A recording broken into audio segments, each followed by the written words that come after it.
tu mets où Lille? Parce qu'il faut un bon début de saison, mais est-ce que c'est une petite équipe ou c'est une grande équipe? Non, je les considère pas comme une petite équipe. Eh bien, Lille, on en parle tout de suite dans l'interview en 3 points. RMC, Tim Dugas, l'interview en 3 points. On a 3 gros dossiers à aborder avec Luis Campos, donc le conseiller du président Gérard Lopez à Lille. On va parler des problèmes extrasportifs qui existent toujours à Lille, avec des joueurs qui ne sont pas encore qualifiés, le début de saison avec le mercato, et puis on a quelques dossiers mercato sur lesquels on s'est dit, enfin pas forcément mercato, mais sur lesquels on s'est dit que vous pourriez avoir un avis intéressant. Sur Kylian Mbappé, que vous connaissez très bien, et pourquoi pas même sur Ruben Dias, le défenseur que Lyon convoite. Ouais. Donc on va faire tout ça. Un petit peu en difficulté hier. J'ai regardé. Ah oui, t'as regardé le match hier? J'ai regardé le match. Il a été un petit peu. On voit que c'est un bon joueur. Il est jeune, il a 21 ans. Hein. Ouais. Mais alors, on en parlera tout à l'heure. Il a été un petit peu en difficulté. Ce sera le dernier point. D'accord. Premier point, donc les problèmes extrasportifs du gars. Donc 4 joueurs d'expérience recrutés et un seul joueur a vu son contrat validé, José Fonte. Pour le reste, la DNCG n'a pas validé le contrat de Loïc Rémy, de Jérémy Pied et de Raphaël Léao. Donc forcément, on a plein de questions à poser à lui sur ce sujet. Bah oui. Comment on fait justement quand on a des joueurs? Déjà, pourquoi? Quelle est la solution pour qualifier ces joueurs-là? Et dans quel état d'esprit sont ces joueurs-là qui sont pas qualifiés? Est-ce que ça va se faire? Est-ce que ça va pas se faire? Si ça se fait pas, est-ce qu'ils doivent repartir? Est-ce qu'ils se retrouvent au chômage? Enfin, ça fait beaucoup de questions en une, quoi. Quand Gérard Lopez a acheté le LOSC, une de l'idée principale, c'est être cohérent et avoir une bonne santé économique. Pas faire une folie et perdre le contrôle total économiquement du club. Ça veut dire que nous sommes bien travaillé avec la DNCG et avec la Ligue. Nous sommes à donner tous pour économiquement avoir le club le plus vite possible avec la santé nécessaire que nous avons besoin pour être vraiment un club de Ligue 1 compétitif et capable de faire la correspondance avec l'histoire du club. Ça veut dire que la DNCG, il a imposé quelques demandes, il a fait quelques demandes. Elle a fait son travail. Une, c'est très connu, c'est la vendre pour 80 millions d'euros, mais ça, c'est pas une obligation. Ah d'accord, c'est pas obligatoire. Il faut que nous fassions tout le travail pour essayer de le faire, et nous sommes à le faire. Nous sommes déjà là, vous avez vendu pour 56 millions d'euros. Nous sommes, il manque 10 jours pour terminer le mercato, 9 jours. Et je pense que nous peut arriver à cette somme. Mais c'est pas une obligation. D'accord. En même temps, nous avons l'obligation de cadrer notre salaire. Masse salariale. La masse salariale. Et nous avons besoin de faire sortir quelques joueurs qui gagnent un peu un salaire plus haut. Et en même temps, au final, arriver à un numéro qui s'est d'accord avec la demande de la DNCG. Et ce travail, c'est un travail très compliqué parce qu'il faut faire sortir des joueurs et en même temps faire venir des joueurs capables de faire que le LOSC il a une équipe très compétitive ou compétitive cette année. C'est un travail très difficile. Nous sommes, moi, Marking, le Gérard, tous les jours et toute l'équipe qui est au LOSC a travaillé à faire le maximum pour être d'accord, faire la demande de la DNCG et de la Ligue. Et je crois qu'au final, ça va se passer bien. Alors ça veut dire que ces joueurs-là ne joueront pas ce week-end? Attends, juste une... Les 3 joueurs, ils seront pas qualifiés pour ce week-end. Nous vient de faire partir plus de joueurs cette semaine. Ça veut dire, il a parti Mendy à Schalke 04. Oui, il a parti aujourd'hui El Ghazi à Aston Villa. Ça veut dire que peut-être, je pense qu'il a déjà... il y a des chances qu'ils en valident. Il peut avoir la chance de valider 1 ou 2, ou même les 3, c'est la DNCG qui va décider. Oui, c'est ça. Mais au final, je suis sûr, parce que je crois à notre travail, et je sais aussi que la DNCG et la Ligue, ils sont avec toute l'intention bien sûr à le travail que nous sommes à faire, qu'au final tout ça va être bien réglé, tout ça va passer bien. De toute façon, l'idée de la DNCG, c'est pas de couler un club, c'est d'aider un club justement à s'en sortir, à avoir les meilleures préconisations. Donc vous devez faire partir des joueurs au salaire important. Par contre, c'est la DNCG qui doit autoriser ou pas à faire venir les joueurs que vous avez choisis. Donc ça c'est quand même compliqué, c'est une démarche administrative qui est quand même c'est-à-dire que tu prends Loïc Rémy par exemple, c'est la DNCG qui doit valider son salaire, c'est oui eux parce qu'il doit pas dépasser un salaire global. Oui, un salaire global qu'ils nous doivent respecter. Je suis d'accord avec vous, donc en gros Loïc Rémy, il doit négocier avec la DNCG ou il doit négocier avec vous? Non, avec nous, on avec attend l'homologation du contrat. D'accord, en fait. Mais je dis n'importe quoi. Imagine ils ont décidé avec Loïc Rémy de lui donner 150 000 euros par mois. La DNCG dit non, c'est pas possible, vous pouvez donner que 100 000. Non, il fait pas ça. Non, ils disent le contrat à 150 000 n'est pas validé pour l'instant. Tant que vous ne vendez pas quelques joueurs, il n'est pas validé. Vous avez ces plateformes, ce niveau salarial, vous ne doivez pas passer cette... D'accord, c'est global. C'est pour ça qu'en même temps, nous devons vendre quelques joueurs, faire sortir quelques joueurs. Donc vous êtes confiant pour avoir des joueurs supplémentaires pour le prochain match? Oui, je suis confiant. Je pense que ça se va passer bien. La relation à ce moment, ça se passe très bien avec la DNCG.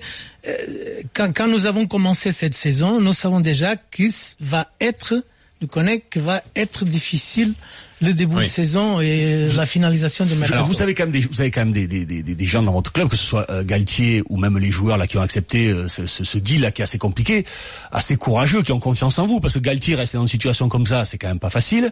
Il a accepté le deal et les joueurs aujourd'hui qui doivent passer entre guillemets devant la DNCG pour valider leur contrat, même eux doivent être inquiets de tout ça. L'état d'esprit, comment est le mental sur le des deuxième joueurs, point d'ailleurs. Les joueurs sont informés pratiquement tous les jours sur la situation et ne sommes pas des fous, ne va pas faire des joueurs qui vont pas jouer au LOSC cette saison. Nous croyons dans notre travail, nous avons la certitude qu'au final tout va être bien réglé, tout va terminer bien. Pour finir sur ce point-là, donc, selon vous, même que je suis pas un spécialiste les numéros, les chiffres. Oui, bien sûr. Ces départs donc peuvent suffire. Mendy et El Ghazi. Il y aura pas d'autres départs qui sont attendus parce qu'on a parlé de Pépé, on a parlé de Soumaoro. Lyon avait un intérêt sur lui. Si, il va y avoir des départs parce qu'ils vont essayer d'arriver à. Sauf si Mendy et El Ghazi, ça suffit. C'est possible ça? Non, il y aura d'autres départs quand même. D'accord. Ouais, parce qu'il faut qu'il soit jusqu'à 80 millions d'euros. Mais c'est pas obligatoire, nous a dit Louis aussi. Oui, c'est pas obligatoire, mais c'est obligatoire d'avoir une masse salariale. Et en même temps, notre idée, c'est toujours d'être d'accord et faire la demande que la DNCG nous a imposée, nous a parlé, mais en même temps, d'avoir une équipe plus compétitive cette année que l'année passée. Ça veut dire que, ça veut dire que Pépé va rester? Moi, j'aimerais, tout le monde ne sommes pas fous aussi. Tout le monde aimerait que Pep continue au LOSC. La direction aussi, tout le monde qui est là aussi. Mais, je peux pas dire qu'il va pas partir. S'il y a une offre qui réglerait tous les problèmes, vous ne pourrez pas la refuser. Il a des offres sur lesquelles tu peux pas dire non. Je me rappelle quand je suis à Monaco et est arrivé l'offre de Martial. Tout ce valeur-là, tu dois dire oui. Excusez-moi, j'ai pas bien compris le coût des 80 millions de ventes, mais c'est pas obligatoire. Et ça veut dire quoi? Si vous en faites 60, qu'est-ce qui va se passer? Gérard Lopez, il a mis une compte sur le banque comme garantie de 80 millions d'euros. Il y a une caution. Il a une caution. D'accord. Ok, voilà. Très bien. Alors, le début de saison, c'est clair. Le début de saison, malgré tout ça, est quand même plutôt bon. 4 points pris en 2 matchs avec Christophe Galtier à la tête de Lille. On sent quand même. Alors, attention quand même parce qu'il y avait aussi une victoire lors de la première journée de l'année dernière et ça avait été beaucoup plus compliqué ensuite. On a l'impression quand même que tout est différent cette année.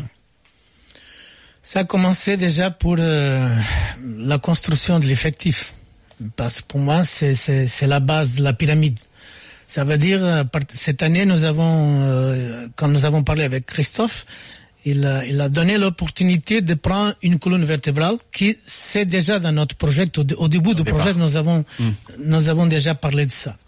Et, ça se sent déjà avec la présence de Rémy, de Fonte, de Jérémy Pied. Nous avons déjà une ambiance différente et des références au vestiaire. Il y a des cadres. Il a des cadres au vestiaire. Après, c'est vrai qu'il a aussi, et ça c'est très bon pour nous, des jeunes de grande qualité. C'est pour ça que vous parlez de Pépé. Parce qu'il a vraiment la grande qualité. Il a des autres joueurs aussi de grande qualité, des jeunes. Et ça, il a quelques années déjà, je me rappelle très bien quand je suis à Monaco, quand arrive l'imposition de UEFA le président peut pas continuer à mettre plus d'argent et là c'est là que tout change l'histoire de Monaco, de ces Monaco là. C'est quoi le fair play financier? Oui, c'est le fair play, mais c'est aussi l'imposition de la Ligue de dire le président ne peut pas continuer à mettre l'argent tout le temps. Et là, la solution, je me rappelle bien, nous sommes dans un codé, j'ai dit, la solution, c'est acheter des jeunes talents, avoir une colonne vertébrale, le faire progresser et le vendre pour plus cher, parce que je comprends tout le monde qui parle là, il faut mettre le maillot, c'est vrai, je suis d'accord. Mais en même temps, il faut comprendre que le football d'aujourd'hui, c'est pas le football d'avant. C'est l'économie. Il a un côté économique très très fort. Bien sûr. Et que les dirigeants du club sont obligés de faire attention à l'économie. Mais si on parle que sport, si on parle que sport, et c'est pour ça qu'on revient à la discussion avec Bielsa où il vire tous ces gens d'expérience, on reste quand même sur le même principe qu'avant, c'est qu'on doit avoir une colonne vertébrale solide, c'est-à-dire du gardien à l'avant-centre, si on prend une ligne droite, qui puisse avoir, qui a de l'expérience et qui puisse amener tous ces jeunes qui ont de la qualité vers un niveau supérieur.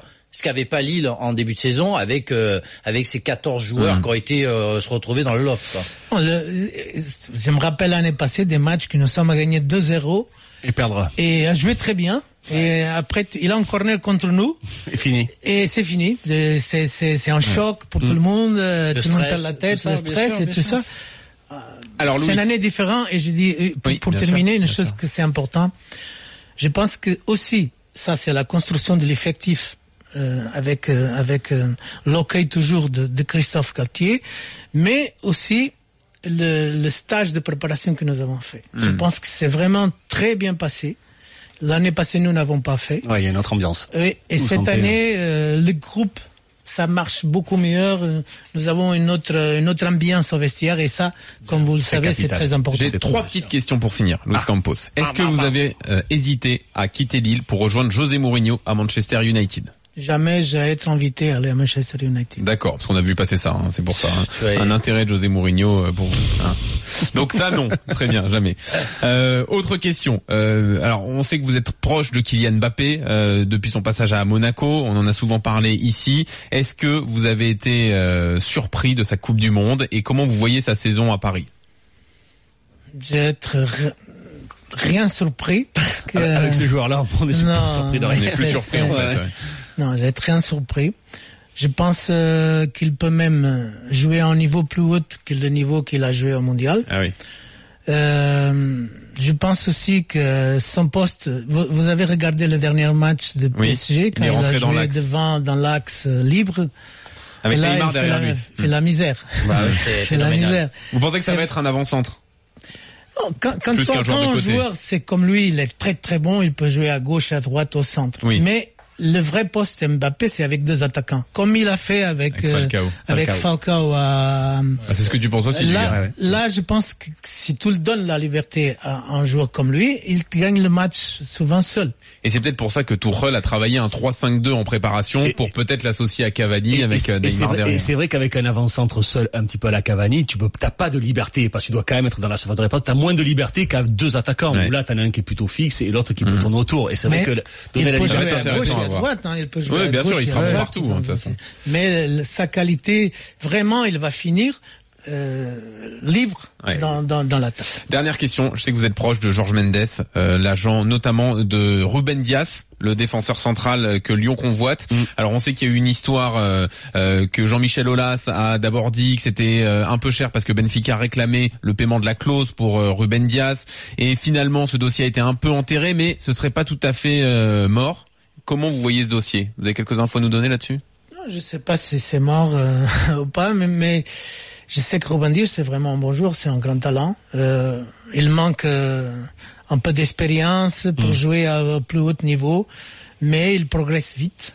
Et Benfica, il a vraiment un de joueurs dans ce poste. Il a Ferro aussi, c'est un très bon défenseur central, jeune. Ce sera un bon coup pour Lyon?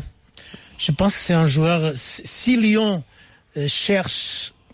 Lyon, ils doivent comprendre une chose, et bien sûr qu'ils en comprennent. Florian Maurice, c'est un spécialiste aussi de faire des bonnes équipes, et c'est un grand professionnel. Je pense que Lyon, ils doivent avoir conscience qu'il va jouer 3 compétitions importantes, parfois, ou beaucoup de fois, ils vont jouer 3 fois pour semaine. Oui. Et qu'il faut avoir des joueurs expérimentés qui sont capables de jouer mercredi, samedi, une autre fois mardi. Ça veut dire... Il y a besoin de monde. Il a besoin du monde. Mais Louis, vous restez avec nous. Ouais. Oui. Non, je voulais juste un mot sur Diaz. Ce qui est intéressant, il manque un peu d'expérience. Il a perdu quelques duels. Il aurait pu concéder un penalty. Ce qui est intéressant, moi, j'ai trouvé, c'est que comme avec Benfica, il joue très très haut. Il a pas peur de jouer haut. Moi, j'aime les défenseurs qui jouent haut. Si ça part dans leur dos, écoute, il n'est pas hyper rapide, mais tactiquement, il est un joueur très mauvais. Exactement. C'est pas mal. Il a des progrès à faire. Il faut qu'il progresse, c'est certain, mais il a des qualités. Louise, vous restez avec nous. On va se détendre dans un instant avec le journal moyen d'Adrien Aigouin dans Team Dugas sur RMC. À tout de suite. Retrouvez RMC en direct et en podcast sur toutes les enceintes connectées. Alors Louis, on a une question pour vous sur le hashtag RMC Live sur Twitter, sur justement les joueurs pas qualifiés et Raphaël Leao. Est-ce que vous pouvez nous en parler parce qu'on connaît les autres, nous dit Strugu sur le hashtag RMC Live, on connaît Pied, on connaît Rémi, lui on le connaît un peu moins.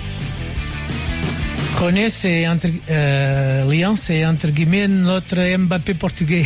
D'accord. Ah carrément. C'est vraiment. D'accord. C'est pas le même niveau. Il a 19 ans aussi. Ah oui. Mais c'est vraiment une référence. Tous les scouts au niveau international le connaissent très bien. Je pense que pratiquement tous les entraîneurs aussi. C'est un joueur qui peut faire la différence dans l'attaque de quelque équipe au monde. D'accord, carrément. Ah oui. Pourquoi c'est vous qui avez réussi à l'avoir alors?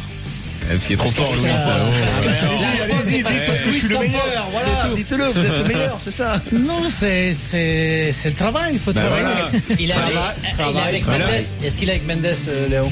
Ah, je ne sais pas. On va en parler juste après. Allez, à tout de suite pour le journal moyen. RMC, 18h-20h, Team Dugas, Jean-Louis Tour, Christophe Dugarry.